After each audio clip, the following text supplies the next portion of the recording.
আসসালামু আলাইকুম, কেমন আছেন সবাই? আশা করি সবাই ভালো আছেন। আলহামদুলিল্লাহ আমিও ভালো আছি। আজকে আপনাদের সাথে একটা রেসিপি শেয়ার করব। এটা হচ্ছে আমার ঘরোয়া পদ্ধতিতে পিৎজা তৈরি। তো কেমন হয়েছে অবশ্যই কমেন্ট করে কিন্তু জানাবেন।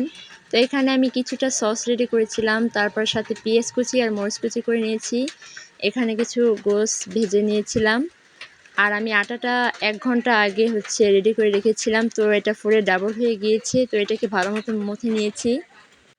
তারপর একটা রুটি বেলে এটাকে ভালো মতো ছিদ্র করে নিলাম। তারপর এর উপরে দিয়ে দিলাম আমার সেই পছন্দের সসটা। সস দেওয়ার পর আমি এখানে দিয়েছি চিজ দিয়ে নিয়েছি। তারপর এর ভিতরে আমি দিয়ে দিলাম সেই ভেজে রাখা গোস। নিজের পছন্দ মতো কাঁচামরিচ আর পেঁয়াজ দিয়ে উপরে সাজিয়ে নিয়েছি। তারপরে উপরে কিছুটা শুকনো মরিচ গুঁড়ো আর অরিগানো দিয়ে নিলাম। আমার 2টা পিৎজাই রেডি। এখন আমি এটাকে চুলায় বেক করব। আমি প্রায় 30 মিনিটের মতো এটা চুলায় বেক করেছি।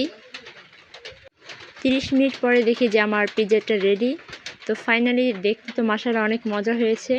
তো বাসার সবাই অনেক পছন্দ করেছে যে পিৎজাটা নাকি বেশ মজা হয়েছে। তো আজকের ভিডিওটা এই পর্যন্তই। দেখা হবে নেক্সট ভিডিওতে। আল্লাহ হাফেজ।